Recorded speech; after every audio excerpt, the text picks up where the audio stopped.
Cümleten selamun aleyküm hanımlar, kanalıma hoş geldiniz. Bugün sizlere dikişsiz iki şiş çok güzel bir patik modelinin baştan sona anlatımını yapacağım. Ben patiğimde piyasada rahatlıkla bulabileceğiniz patiklik iplerden kullandım. Bej ve koyu yeşil tonlarında. İplerimi hemen şöyle bir kenara alıyorum. Patiğimde kullandığım şişlerimiz ise 3 numara hanımlar 2 şiş. Ben böyle uzun şişlerle yaptım. Dileyen misinalı şiş de kullanabilir. Hemen modelimi göstereceğim sizlere. İşte hanımlar, modelimiz bu şekilde. Gördüğünüz gibi çok şık, çok güzel bir patik oldu. Bot patik tarzında. Modelimiz bu şekilde. Hemen tabanımızı göstermek istiyorum. Patiğimizin hiçbir yerinde hanımlar dikişimiz yok. Baştan sona iki şiş ile yapıldı. Bu şekilde hanımlar, normalde mankenin ayağın bileği biraz ince olduğu için bilek tarafını biraz esnek yaptım. Ayaklara rahat olsun diye. Normalde bu patiği, ördüğüm patikleri denemem ama bunu ayağıma denedim. Ayak bileğime de tam oturdu. Çok şık, çok güzel oldu. Çok rahat duruşu var ayakta da. Hanımlar, bu patik benim elimin ölçülerine göre 37, 38 ve 39 numara ayaklar için uyumlu oldu. Patiğimizi hanımlar bu taban bölümünden başlayacağız. 91 ilmek olarak tek sayı olması önemli hanımlar. Daha küçük yapmak isteyenler tek sayı olmak kaydıyla 85 ilmek başlayabilir, 87 ilmek başlayabilir. Ben bu şekilde 91 ilmek olarak başladım. İpimin ucunda ortalama 1 metreye yakın bir ip bırakıyorum ve ilmeklerimi normal atarak patiğime bu şekilde başlıyorum hanımlar. İlmek atarak bu şekilde patiğimize başlıyoruz. Dediğim gibi 91 adet ilmeğimi atacağım. Hanımlar, 91 adet ilmeğimizi bu şekilde atalım gelelim. Evet hanımlar, ben 91 adet ilmeğimi attım ve geldim. Şimdi geri dönüyoruz hanımlar. Bu patiğimizin ucunda böyle minik bir miktar ipim kaldı, bakın. Bu ipimiz beklesin. Tabanımızı yaparken yine aynı ipi kullanacağız hanımlar. Şimdi ilmeklerimi örmeye başlıyorum. Kenardaki ilk ilmeğimi örmeden aldım. İlk sıramızda hanımlar ilmeklerimizin hepsini düz olarak öreceğiz. Bu şekilde hepsini düz örüyoruz hanımlar. Düz örgü uygulaması yapıyoruz. Patiğimizin ilk sırasında. Bu şekilde. Düz örgü uygulaması yapacağız. Hanımlar, sıra sonuna kadar ilmeklerimizi bu şekilde düz olarak örelim gelelim. Evet hanımlar, ilmeklerimi sıra sonuna kadar düz ördüm ve geldim patiğimin ilk sırasında. Şimdi geri dönüyoruz. Geri döndüğümüzde hanımlar ön yüzdeyiz. Ön yüzde olduğumuzu şöyle kabul ediyorum. Bu başlangıçtaki ipimiz eğer ki sol taraftaysa ön yüzdeyiz demektir. Şimdi bu renkli modellerimize başlayacağız. Modelimiz toplamda 4 sıradan oluşuyor hanımlar. Patiğimizin ön yüzünde birinci sırada modelimize başlıyoruz. Öncelikle bu yeşil ipimi ekleyeceğim. Kenardan 2 adet ilmeğimi yeşil ipimle örerek başlıyorum. Şu birinci yeşilim. Şu da ikinci ilmeğim. Hemen yeşil ipimin ucunu şöyle kendine bağlayacağım patiğimiz sökülmesin diye. Bu şekilde buraya 2 tane düğüm atıyorum. Hanımlar, kenardan 2 adet ilmeğimi düz ördüm. Örneğimizin ön yüzde birinci sırasındayız. Yapacağımız işlem şu. 2 ilmek ördükten sonra sırada ipimi şişime şu şekilde doluyorum. Bakın hanımlar, dolama işlemini şöyle yapıyoruz. Bu şekilde. Ve öndeki bir ilmeği örmeden sağ şişime alıyorum. Yanındaki bir ilmeği örüyorum. İpimi şişime doladım. Bir ilmek örmeden alıyorum. Yanındaki bir ilmeğimi düz örüyorum. İpimi şişime bir kere doluyorum. Önündeki bir ilmeği örmeden aldım. Bir ilmek düz ördüm. İpimi şişime bakın bu şekilde doluyorum. Yanındaki bir ilmeğimi örmeden sağ şişime aldım. Bir ilmek düz örüyorum. İpimi şişime önce doluyorum. Sıradaki bir ilmeği örmeden şöyle sağ şişime alıyorum. Bu şekilde yanındaki bir ilmeğimi düz örüyorum. Burada hanımlar, doladığım ilmekle örmediğim ilmek birlikte 2 tane ilmeğimiz oluyor. Aralarda bir ilmek düz örüyoruz. Bakın ipimi şişime bir kere doluyorum. Sıradaki bir ilmeği örmeden alıyorum. Yanındaki bir ilmeği düz ördüm. İpimi şişime doladım. Bir ilmek örmeden aldım. Sıradaki bir ilmeği düz örüyorum. İpimi şişime bu şekilde bir kere doluyorum. Sıradaki ilmeğimi örmeden aldım. Yanındaki bir ilmeği düz örüyorum. Yapacağımız işlem bu hanımlar ilk sıramızda. Sıra sonuna kadar ilmeklerimizi hanımlar bu şekilde örelim ve gelelim. Evet hanımlar, bakın burada son 3 ilmeğim kaldı. Yine burada da ipimi şişime şöyle bir kere doluyorum. Yanındaki bir ilmeğimi örmeden sağ şişime aldım. Son 2 ilmeğimi de düz olarak örüyorum. Bu şekilde hanımlar, modelimizde ön yüzde ilk sırayı tamamladık. Şimdi arka yüzde modelimizin ikinci sırasındayız hanımlar. Bu sıramızda yine kenar ilmeğimi örmeden alıyorum. Yanına bir ilmek düz örüyorum. Şöyle bir ilmek düz ördüm. Sonrasında hanımlar ipimi şişime yine aynı şekilde şöyle bir kere doluyorum. Önde bakın bir doladığım bir de örmeden aldığım ilmeğim vardı. Bu iki ilmeği yeniden örmeden sağ şişime alıyorum. Yanına bir ilmek düz örüyorum. Tekrar ipimi şişime doluyorum. Ön yüzde örmeden aldığım ilmek ve doladığım ilmek ikisini birlikte örmeden sağ şişime alıyorum. Yanına bir ilmek düz örüyorum. Bu defa buralarda 3'er tane ilmeğim oldu hanımlar. 2 tane doladığım ilmeğim bir de örmeden aldığım ilmeğim. 3 ilmeğim oldu. Devam ediyorum. Yine ipimi şişime doladım. Bu ikili ilmeğimi örmeden yine sağ şişime alıyorum. Bir ilmek düz örüyorum. Artırma yapıyorum. Artırma derken ipimi şişime şöyle doluyorum. Öndeki iki ilmeğimi örmeden sağ şişime aldım. Bakın burada 3 ilmeğimiz oldu şimdi. Yanındaki bir ilmeğimi yine düz örüyorum. Doladım. Öndeki iki ilmeği örmeden alıyorum. Bir ilmek düz örüyorum. Bakın doluyorum ipimi şişime. Öndeki iki ilmeği örmeden sağ şişime aldım. Bir ilmek düz ördüm. İpimi şişime bakın hanımlar şu şekilde doluyorum. Öndeki iki ilmeğimi örmeden sağ şişime alıp yanındaki bir ilmeği düz örüyorum. İpimi şişime doladım. Öndeki iki ilmeği örmeden sağ şişime aldım. Bir ilmek düz ördüm. Bakın doluyorum. Öndeki iki ilmeği örmeden alıyorum. Bir ilmek düz örüyorum. Modelimizin arka yüzünde yapacağımız işlem bu hanımlar. Sıra sonuna kadar ilmeklerimizi bu şekilde örelim gelelim. Evet hanımlar, sıra sonuna kadar ilmeklerimi sizlere tarif ettiğim gibi ördüm. Şimdi geri dönüyoruz. Ön yüzde modelimizin 3. sırasındayız hanımlar. Yine yeşil ipimizle devam edeceğiz. Her 4 sırada bir renk değiştireceğiz. Kenar ilmeğimi örmeden alıyorum. Kenar ilmeğimden sonra bir ilmek düz örüyorum. Bakın bu sırada 2 tane böyle dolayarak aldığım ilmeğim bir de örmeden aldığım ilmeğim vardı. Bu 3 ilmeğin üçünü birlikte tersten kesiyorum. Yanına bir ilmek düz örüyorum. Üçlü ilmeğimin üçünü birlikte tersten keserek örüyorum. Hemen yanındaki bir ilmeğimi düz örüyorum. Bu üçlü ilmeğimin üçünü birlikte keserek örüyorum. Bir ilmek düz ördüm. Bir ilmek ters örüyoruz. Ters ilmeğimizi örerken hanımlar bu üçlü ilmeğimizin üçünü birlikte tersten keserek örüyoruz. Bir düz, bir ters. Bir düz, bir ters. Bir ilmek düz, bir ilmek ters. Bir ilmek düz örüyorum. Üçlü ilmeğimin üçünü keserek ters örüyorum. Bu şekilde hanımlar modelimizin 3. sırası böyle yapılıyor. Sıra sonuna kadar ilmeklerimizi bu şekilde örelim gelelim. Sıra sonuna kadar ilmeklerimi size tarif ettiğim gibi ördüm ve geldim hanımlar. Tekrar geri dönüyoruz. Arka yüzde ve modelimizin sonuncu sırasındayız şimdi. Bu sıramızda hanımlar ilmekleri gördüğümüz gibi öreceğiz. Yani bak kenar ilmeğimi örmeden aldım. Bakın hemen yanında bir ilmek tersim var. Ters ilmeğimi ters örüyorum. Bakın burada bir ilmek düzüm var. Düz örüyorum. İlmekleri gördüğümüz gibi örüyoruz. Bir ilmek ters, bir ilmek düz. Bir ilmek ters örüyorum. Bakın düz ilmeğimi düz örüyorum.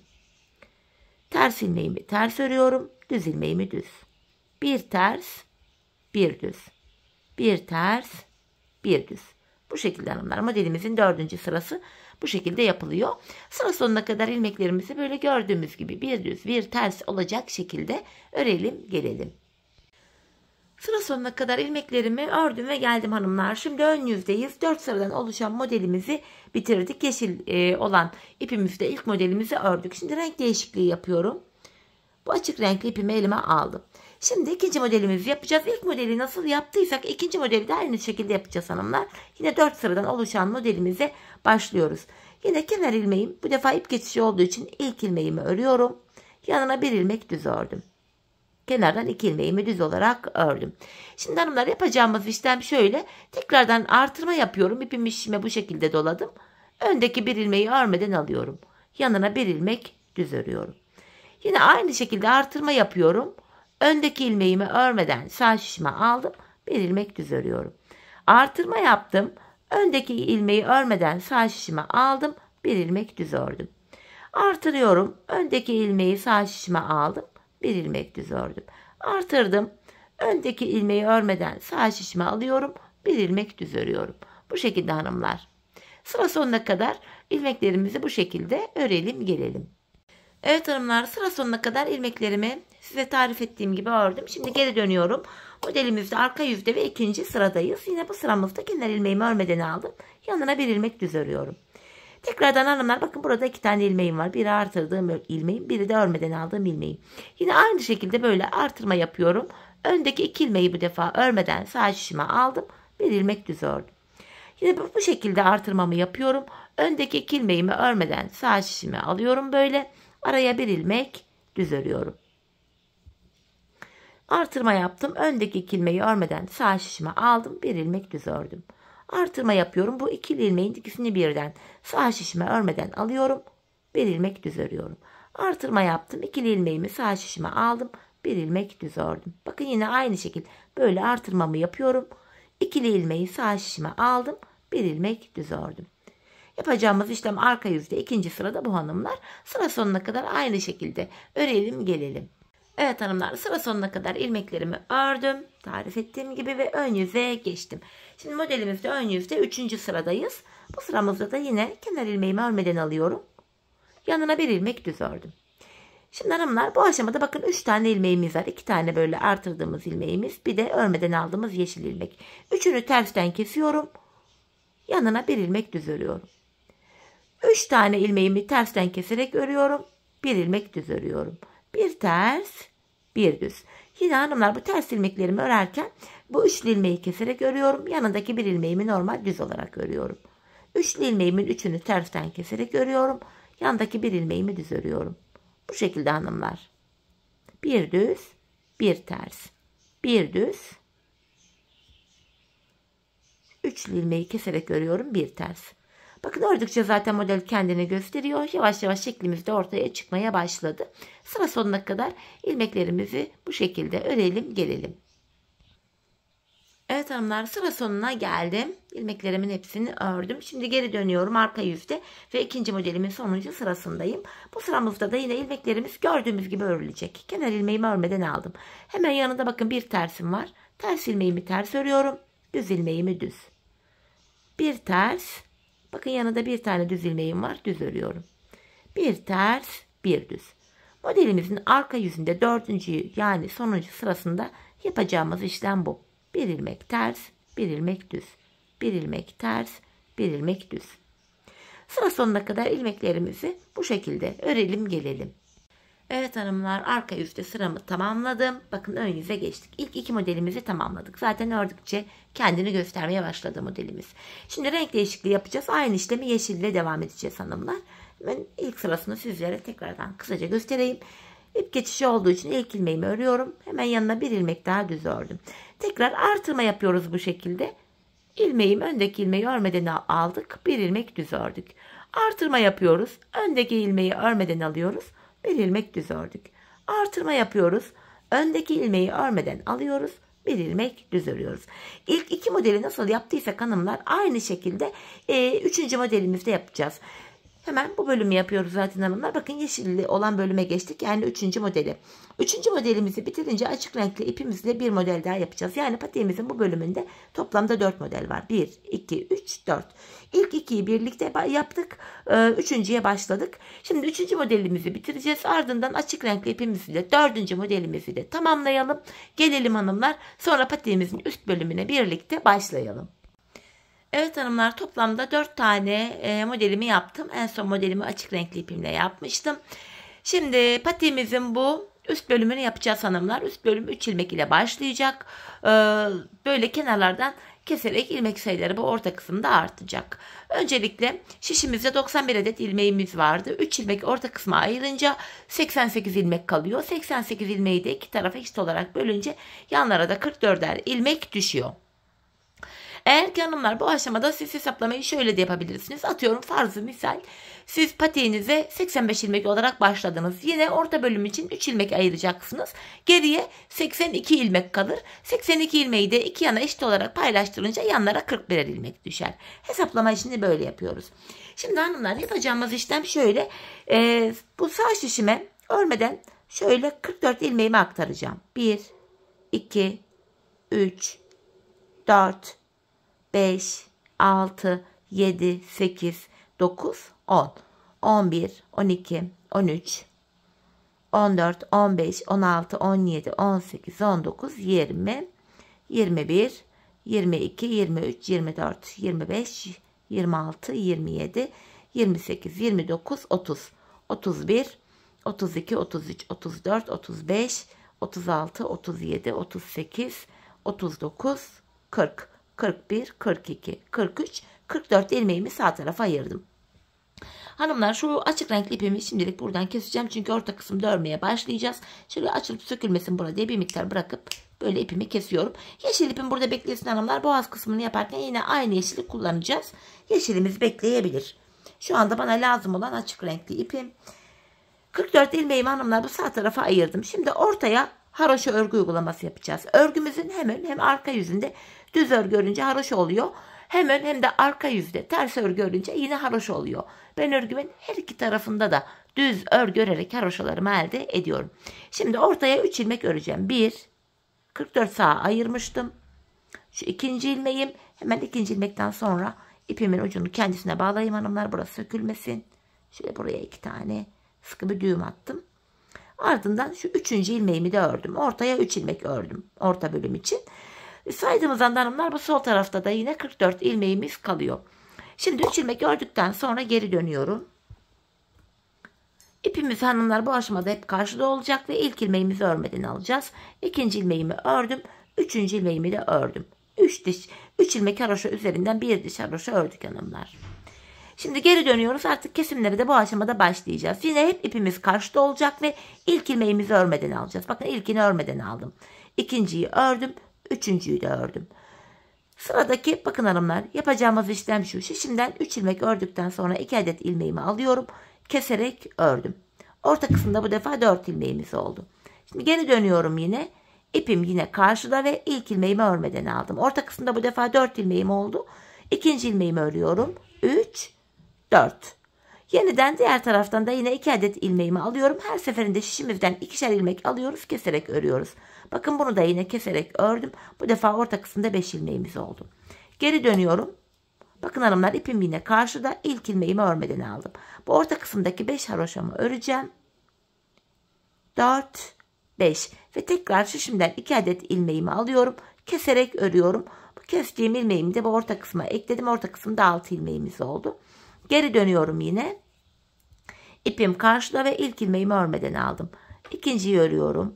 Üçüncü, dördüncü, 5, 6. ilmeğimi de ördüm. Orta kısımdaki haroşaları ördüm. Ardından şişimden 2 adet ilmeği daha alıyorum. İkisini birlikte keserek örüyorum. Bu şekilde. Kesim yaptıktan sonra geri dönüyoruz. Hanımlar böyle devam ediyor. Her defasında ilmek saymaya da gerek yok. Orta bölümde zaten ayrık bir görüntü var yanları da hanımlar. Bakın şöyle. Orta kısımdaki ilmekleri örüyoruz. Ardından şişlerimizden 2'şer tane ilmeği alıp ikisini keserek örüyoruz. Bakın yine ipim karşıda. İlk ilmeğimi örmeden aldım. Bu orta kısımdaki ilmeklerimi örüyorum. Orta kısmı ördüm. Ardından şişimden 2 adet ilmeğimi alıyorum. İkisini birlikte keserek örüyorum. Yeniden geri döndüm. İpim yine karşıda ve ilk ilmeğimi örmeden alıyorum. Bakın yine ayrık bir görüntü var bu orta kısımda kenar arasında. Bu orta kısımdaki haroşalarımı düz olarak örüyorum. Ardından şişimden 2 adet ilmeğimi alıp ikisini keserek örüyorum. Kesimden sonra tekrar geri dönüyorum. Yine ipim karşıda. İlk ilmeğimi örmeden aldım. Orta kısımdaki bu ilmeklerimi öreceğim hanımlar.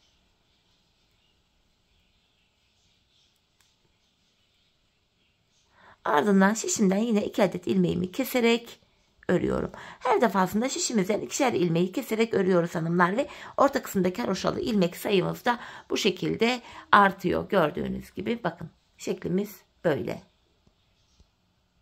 Hanımlar şimdi yapacağımız işlem şu. Tekrar geri döneceğiz. Yine arka yüzde ilmekleri haroşa öreceğiz. Şişimizden 2 ilmeği keseceğiz. Tekrar geri döneceğiz. Diğer tarafta da haroşa örüp 2 ilmeği keseceğiz.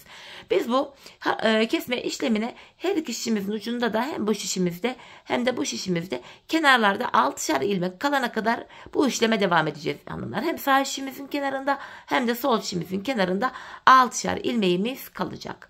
Bu şekilde hanımlar sağ ve sol şişimizde 6'şar ilmek kalana kadar patiğimizin bu üst bölümünü sizlere tarif ettiğim gibi örelim ve gelelim. Evet hanımlar, ben her iki şişimde de bakın 6'şar ilmeğim kalana kadar Patiğimin orta bölümünü ördüm. Yanlardan kesimlerimi yaptım. Bakın burada 3 6 ilmeğim var. Burada da yine 3 6 ilmeğim kaldı. Orta bölümde de yine haroşalarım var. Bu aşamada hesapladığımız anda hanımlar toplamda şişimde 53 tane ilmeğim oldu. Şimdi hanımlar yapacağımız işlem şu. Direkt patiğimizin bu boğaz kısmına başlayacağız. Yine patiğimizin bu kısımda, ön bölümünde, alt bölümde yaptığımız modelin aynısını bu bölüme de yapacağız. Bu aşamada hanımlar hemen şu kenardan başlayacağım yine. En son bakın burada açık renkli ipim ile modelimi kurmuştum. Şimdi buradaki 6 ilmeğimi sol şişime alacağım öncelikle. Şöyle ilmeklerimi sol şişime aldım. Sırada yeşil vardı. Modelimi yeşil ile kuracağım. Bu şekilde baştan başlayarak patiğimizin bilek bölümünü yapacağız. Yine bu alt tabanda kurduğumuz modelin aynısını boğaz kısmında da yapacağız hanımlar. İşlem aynı. İp geçişi olduğu için yine ilk ilmeğimi örüyorum. İkinci ilmeğimi de yine düz ördüm. Modelimi kurmaya başlayacağım. Yine ipimi şişime doluyorum. Bir ilmek örmeden aldım. Yanındaki bir ilmeği düz örüyorum. İpimi şişime doladım. Bir ilmek örmeden aldım. Yanımdaki ilmeğimi düz ördüm.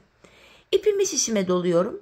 Bu öndeki bir ilmeğimi şunu örmeden sağ şişime alıyorum. Yanına bir ilmek düz örüyorum. Hemen şuradaki ipimizi de hanımlar keseceğiz artık. Orta bölümü yaptığımız ipi. Bu ipimin ucunu da şu yeşil ipime bağlayayım ki burası sökülmesin. Açık renkli ipimi de hanımlar buraya tekrar ekleyeceğim. Bakın kestiğim ipin ucuna ekleyeceğim. Çünkü boğaz kısmını yaparken ipimizi buradan itibaren kullanmaya devam edeceğiz. Keşke ipimi biraz uzun kesseydim. Buraya kadar örerdim. O şekilde de bağlardım ama artık böyle oldu. Neyse. Bir ilmek örmüştüm. Tekrardan bir tane artırma yapıyorum.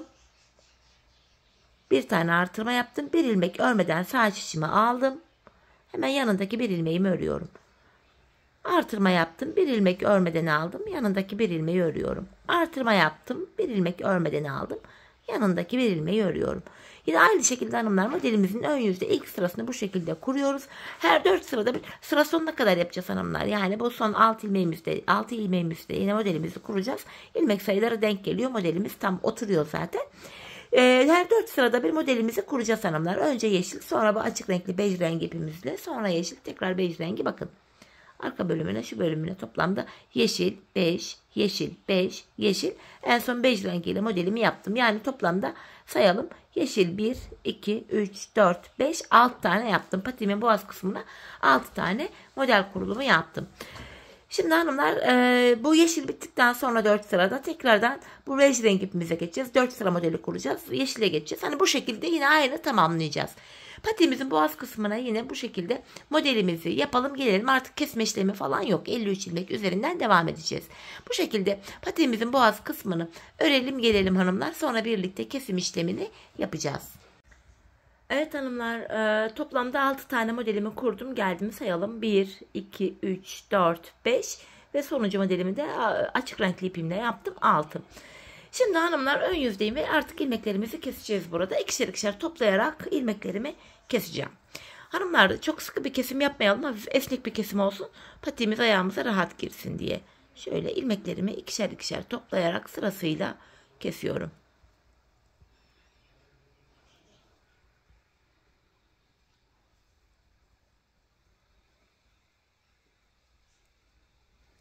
Bu şekilde hanımlar. Bakın kesimimiz şöyle de göstereyim. Gayet de esnek bu şekilde. Hanımlar ilmeklerimizin tamamını bu şekilde keselim gelelim. İlmeklerimin tamamını kestim ve geldim hanımlar. Burası sağlam olsun diye şöyle 2 tane de zincir çekiyorum. Sıkı bir zincir çektim. Artık ipimi kesiyorum. Patiğimizin hanımlar üst bölümünü bitirdik. Şimdi tabanını yapacağız. Yani bu bölümü yapacağız. Hanımlar bu aşamada şeklimiz daha net açık olsun diye, hani görüntüsü düzgün olsun diye hemen tabanda şöyle misinalı şişle göstereceğim.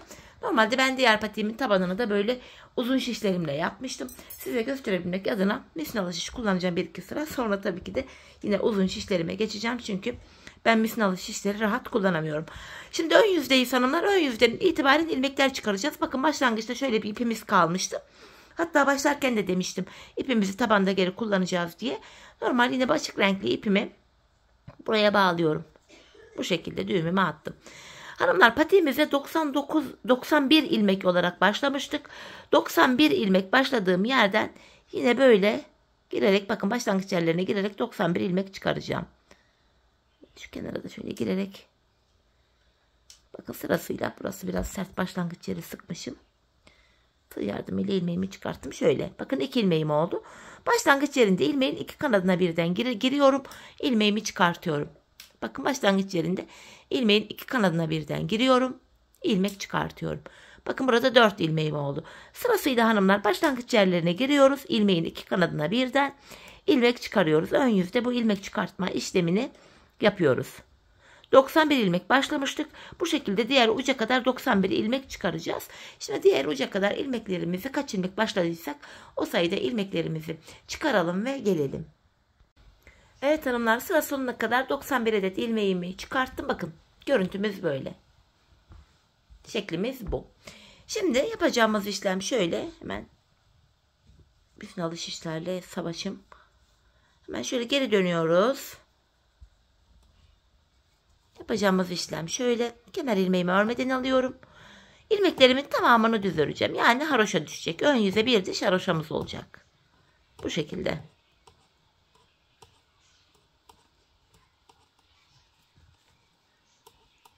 Böyle. Bakın burada bir diş haroşamız oluştu. Şimdi hanımlar sıra sonuna kadar ilmeklerimizin tamamını bu şekilde haroşa olacak şekilde örelim gelelim. Sıra sonuna kadar hanımlar ilmeklerimi ördüm geldim. Şimdi burundan başlayarak tabanımızı keseceğiz hanımlar. Burnumuza 7 ilmek olarak başlayacağız. Burun kısmına tam ortadan 7 ilmek ayıracağız. Şişimizde 91 ilmeğimiz vardı. 7 ilmek buruna ayırdığımız anda geriye 84 ilmek kalıyor. 84 ilmeği de iki yana eşit olarak paylaştırınca yanlara 42'şer ilmek düşüyor hanımlar. Patiğimizin tabanını yapabilmek için ilk olarak buradaki 42 ilmeğimi öreceğim. Şu kenar ilmeğimi örmeden aldım. İkinci ilmeğim 3, 4, 5, 6, 7, 8, 9, 10, 11, 12, 13, 14, 15, 16, 17, 18, 19, 20, 21, 22, 23, 24, 25, 26, 27, 28, 29, 30, 31, 32, 33, 34, 35, 36, 37, 38, 39, 40. 41 ve 42. Kenardan 42 ilmeğimi ördüm. Şimdi burnumuz için hanımlar 7 ilmek daha öreceğim. Patiğimizin burnu için 7 ilmek. 1, 2, 3, 4, 5, 6, 7. 7 ilmek daha ördüm. Saydığımızdan da hanımlar diğer tarafa da yine 42 ilmek kaldı. 7 ilmek ördükten sonra geri dönüyorum. İpimiz hep karşı tarafta olacak bu aşamada ve ilk ilmeğimizi örmeden alacağız hanımlar. Bakın ilk ilmeğimi örmeden aldım. İpim karşıda. İkinci ilmeğimi örüyorum. 3, dördüncü ilmeğim, 5, 6, 7. Burnumuz için ayırdığımız 7 ilmeğimizi ördük. Tekrardan geri dönüyorum. Şimdi ön yüzdeyim hanımlar. Bu 7 ilmek 15 ilmek olana kadar yanlardan ilmekler alarak artırma işlemini yapacağız.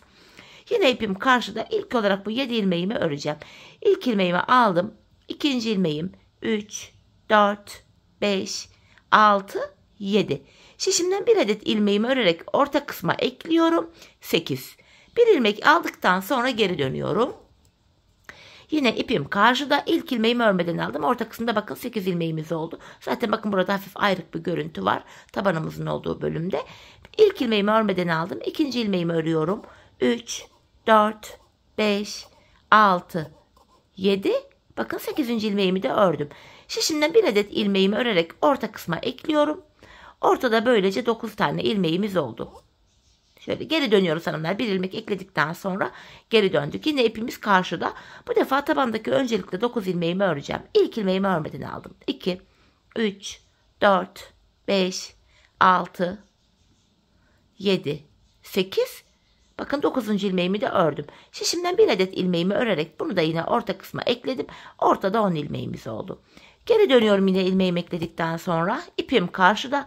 Şimdi tabanımdaki 10 ilmeğimi öreceğim. Şu ikinci ilmeğim 3, 4, 5, 6, 7, 8, 9, 10. Şişinden bir adet ilmeğimi örerek orta kısma ekliyorum. 11 ilmeğim oldu bu defa. Bakın tabanımız 11 ilmek oldu. Burada 15 ilmek olana kadar devam edeceğiz. Tekrardan ortadaki 11 ilmeğimi öreceğim öncelikle. İpim karşıda, ilk ilmeğimi örmeden aldım. 2, 3, 4. ilmeğim, 5, 6, 7, 8, 9, 10, 11 ilmeğimi ördüm. Şişimden bir adet ilmeğimi örüyorum yine. Orta kısma ekledim. 12 ilmek oldu. Şöyle geri dönüyorum. İpim karşıda. Yine öncelikle 12 ilmeğimizi öreceğiz. Birinci ilmeğim 2, 3, 4, 5, 6, 7, 8, 9, 10. 11 ve 12 ilmek ördüm. Yine buradan bir ilmeğimi örerek orta kısma ekliyorum. Orta kısımda bu şekilde kaç ilmeğimiz oldu? 13 ilmeğimiz oldu. Bakın 3, 6, 9, 12, 13 ilmek oldu. Devam ediyoruz hanımlar. Yine ipim karşıda, ilk ilmeğimi örmeden aldım. Yine orta kısımdaki 13 ilmeğimi öncelikle öreceğim. 5 ilmek oldu. 6, 7, 8, 9, 10, 11, 12, 13. Bir ilmeğimi de örerek orta kısma ekliyorum. 14 oldu. İlmeğimi ekledikten sonra geri döndüm. Yine ipim karşıda, ilk ilmeğimi örmeden alıyorum.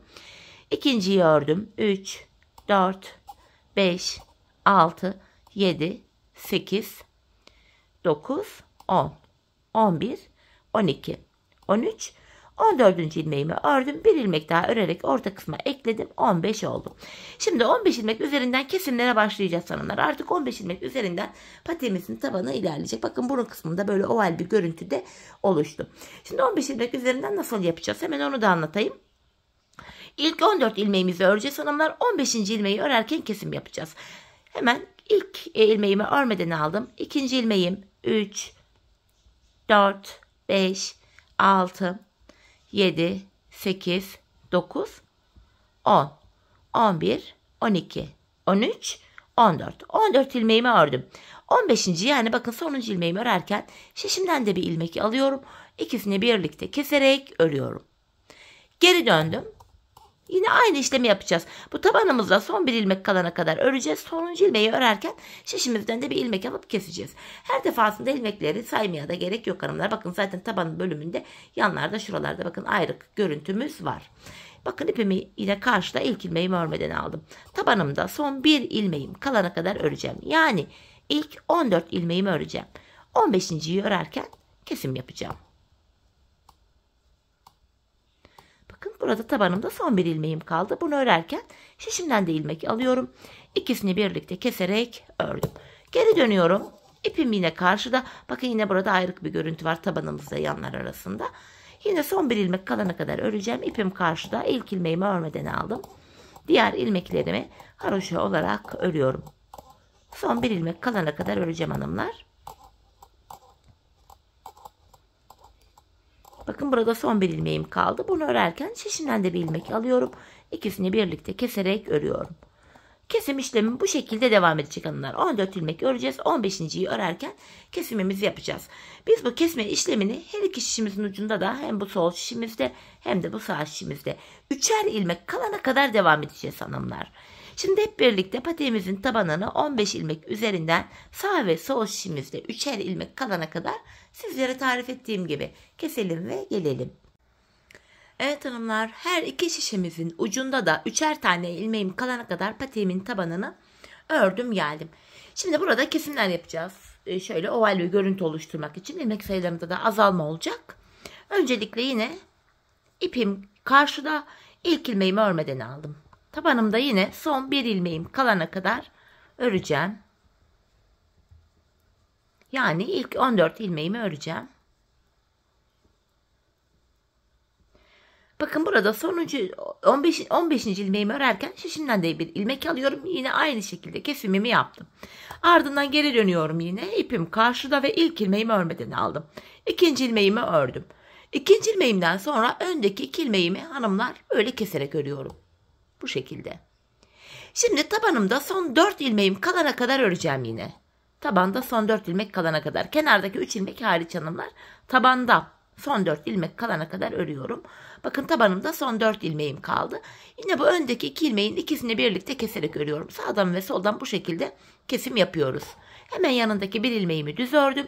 Sonuncu ilmeğimi örerken şişimden de bir ilmek alıyorum. Yine ikisini birlikte keserek ördüm. Yanlarda ikişer tane ilmeğimiz kaldı. Yine devam ediyorum. İpim karşıda, ilk ilmeğimi örmeden aldım. Tabanımda yine son bir ilmeğim kalana kadar öreceğim.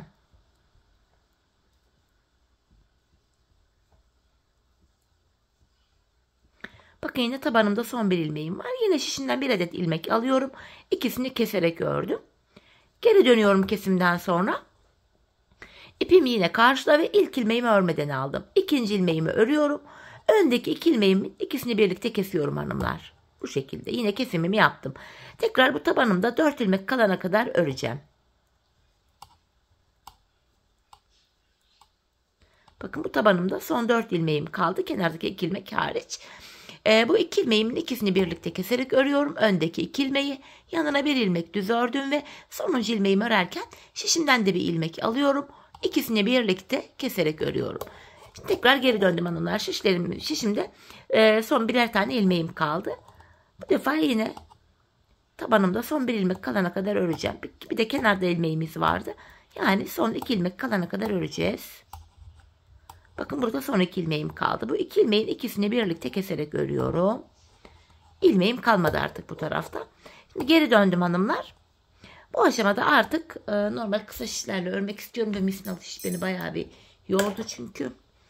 İpim karşıda ve ilk ilmeğimi örmeden aldım. İkinciyi örüyorum. Hemen ardından öndeki 2 ilmeğimi aldım. İkisini birlikte keserek örüyorum.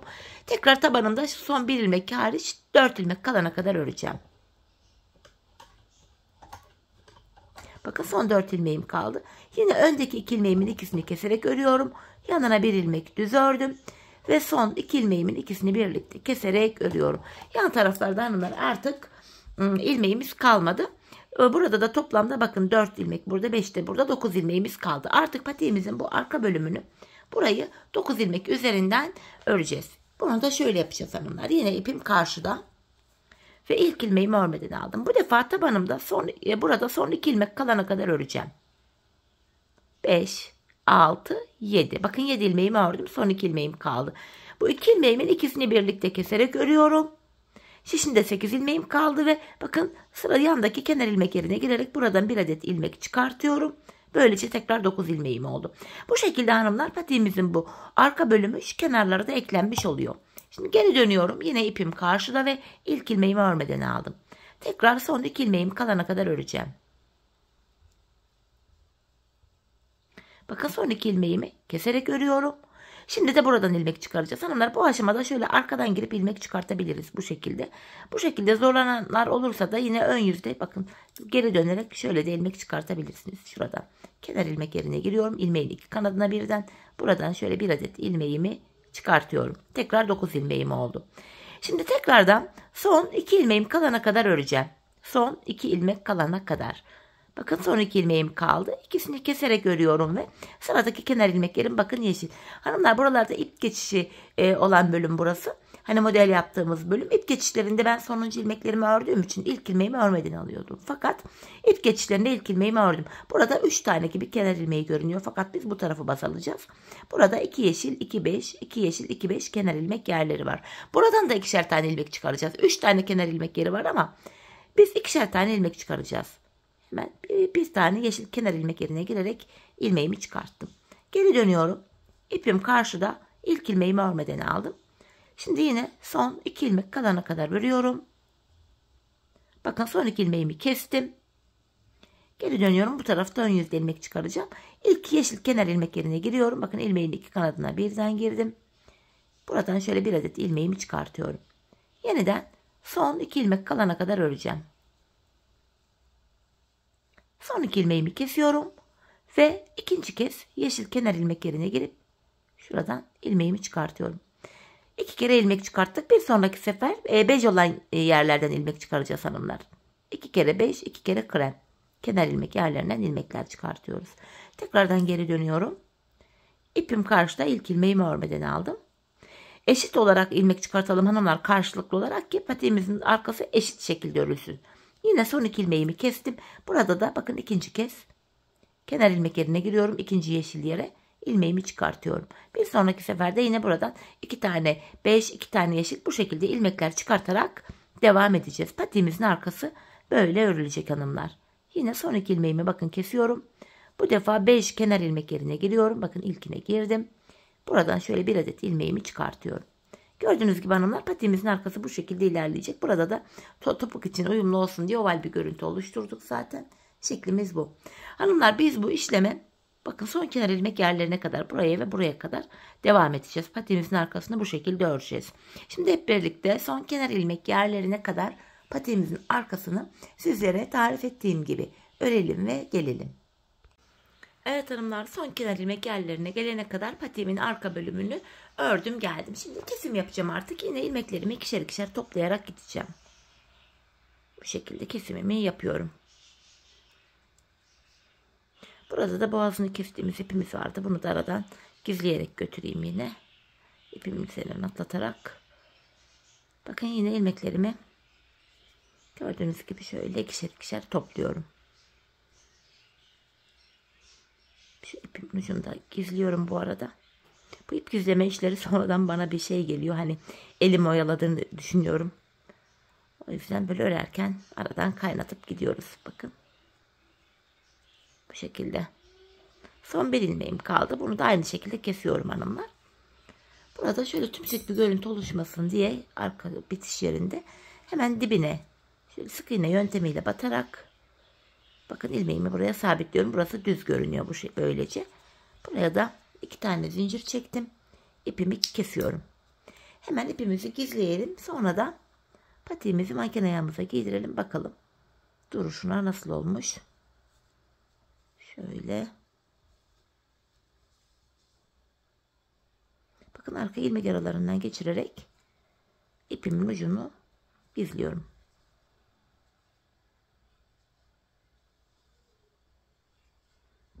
Tamam.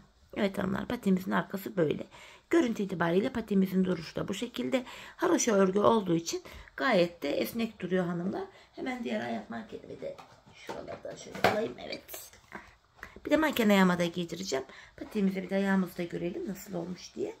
Bot patik tarzı çok güzel bir patik oldu hanımlar. Ben çok beğendim. Umarım sizler de beğenmişsinizdir. Benimle birlikte beğenerek, severek yaparsınız umarım.